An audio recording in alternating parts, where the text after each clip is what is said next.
from the adulation that they had been receiving to the non-adulation around Big Beat and introducing, it was just obvious it wasn't working. It became very difficult then.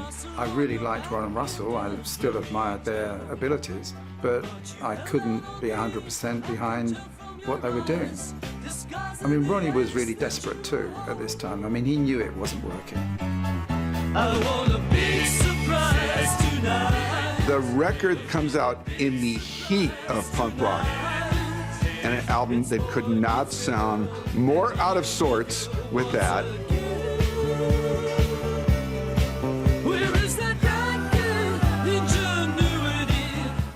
Passion and energy and kind of statement of punk seemed like it was almost partially directed towards what we were doing. So we thought, is this like kind of dinosaur music? We never felt that before, and we've never felt that since.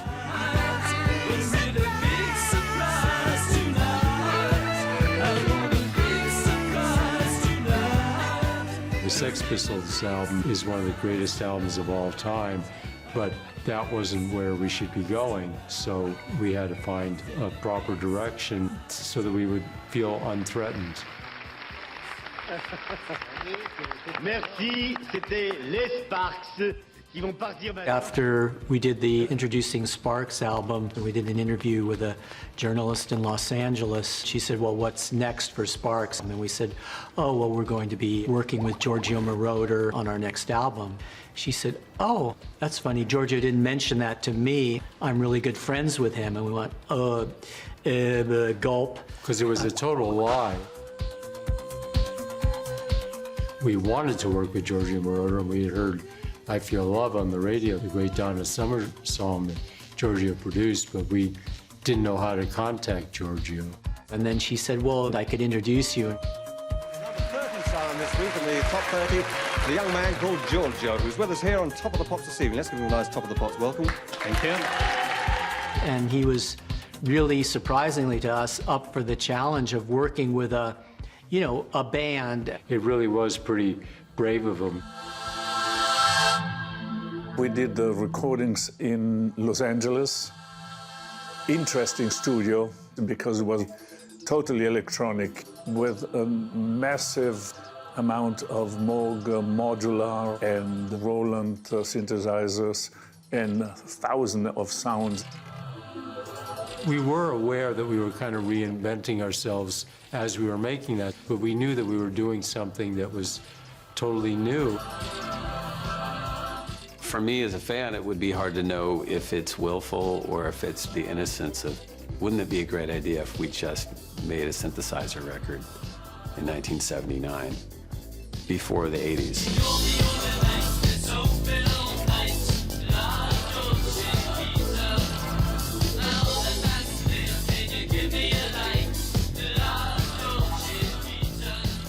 We all went in it with this kind of naive spirit to just do something that we thought was really fresh sounding, and we think it was something really special.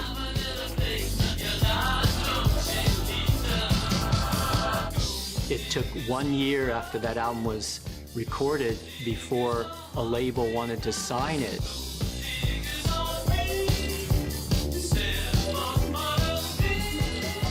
Someone at Virgin Records in Germany saw the tape sitting there and said, Sparks, Giorgio Moroder, let me give that a listen. And he said, this is pretty amazing, and shipped it off to Richard Branson and company in the UK, and they agreed. When Number One in Heaven came out, it was 2 years after the massive failure of Introducing, and you kind of seen the DNA of so much of what would come later on. This was probably one of the first electro-pop dance records of all time. That to me was such an astounding record. It seemed really audacious. It just takes you on this incredible hypnotic trip. Just belied and denied anything else that was happening. It just rose above it.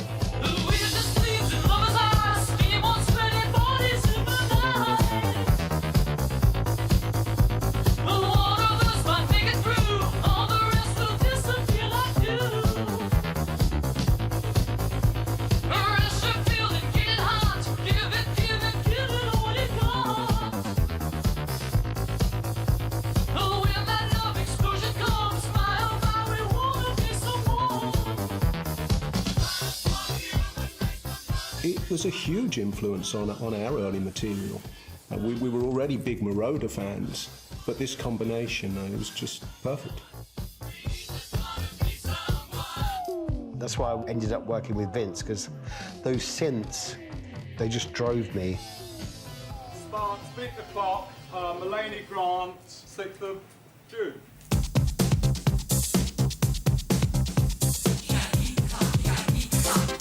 Sparks, well, they're back in Britain, they're back in business, and they're currently trying to beat the clock.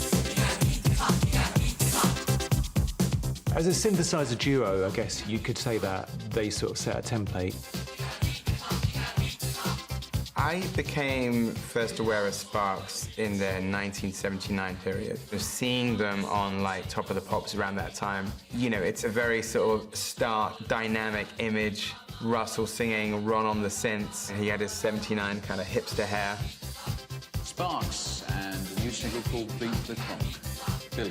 I think it was real great. There's myself. There's the guy from the Pet Shop Boys, there's the guy from Duran Duran. I mean, we're all miserable, you know. It's a look, isn't it, which we just stole from Sparks.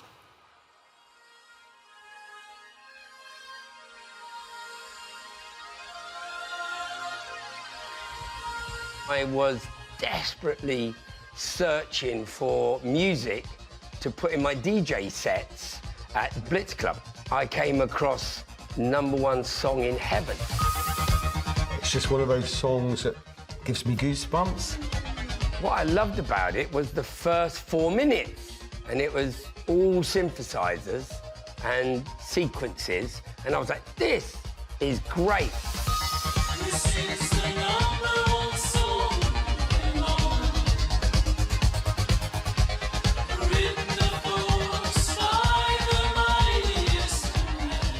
In Joy Division, when we were doing Level Towers Apart, there were 2 records that we were listening to. And one was Frank Sinatra's Greatest Hits, and then the other one was #1 Song in Heaven. #1 Song in Heaven just sort of like moves in this crazy way, and there's even a moment of silence pretty early on in the song. It's like this cut, and it starts back up. It's wild. 1, 2, 3, and it goes like, I don't know, 180 BPM or something. Oh my God, that's too fast.